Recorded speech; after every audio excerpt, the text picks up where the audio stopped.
So I got really started in music, period, through my family.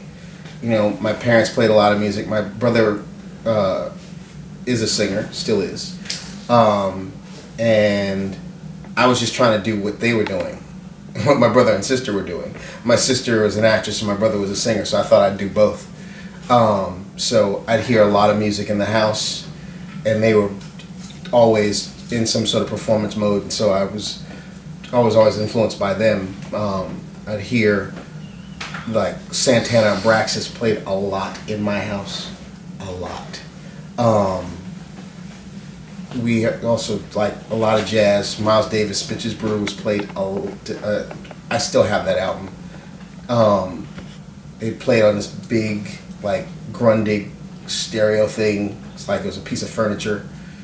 And that's one of my earliest memories is just hearing music in my house constantly. And, you know, and my singing thing was because of my siblings. My brother was singing in church and I was singing in church and I was just trying to do what he was doing. And I just never stopped and just kept going.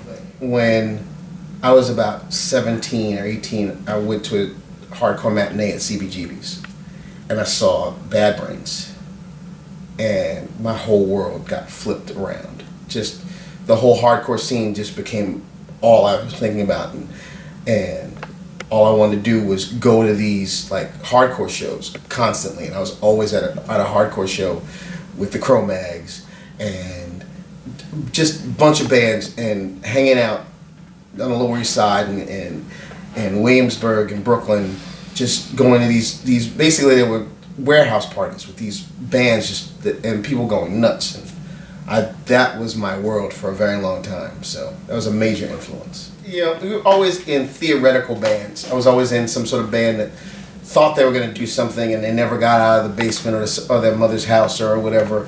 It was like vocal groups that would just sort of sing outside, and then we say, okay, we're going to do something about it, and they did it. They would do it and not include me. And my very first real band that actually played out and gigged was Living Color, and that was like in the early 80s. I met Vernon.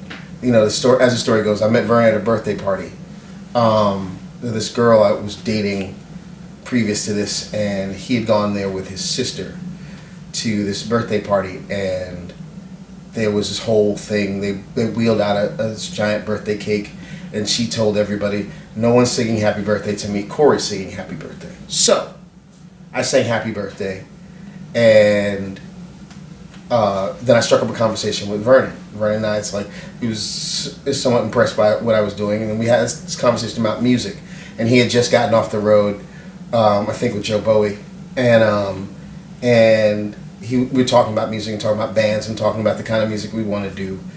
So jump cut a couple of months later, he gives me a call and says, I'm looking for a singer for my band.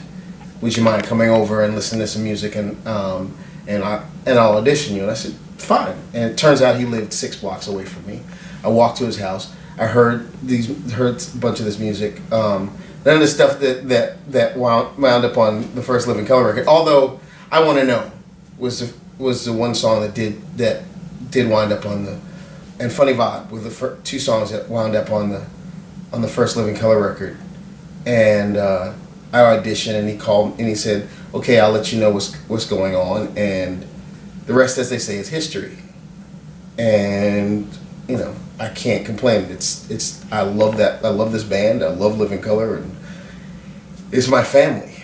There was a buzz. We'd been playing around New York City for about a year, 2 years, and had this buzz, and people seemed to be very interested in us.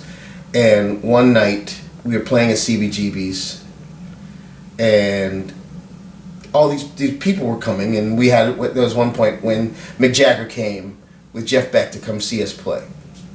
And after the show, he was like, if there's anything I can do for you guys, just let me know. And we was like, give us a bag of money. And he said, no, I can't do that.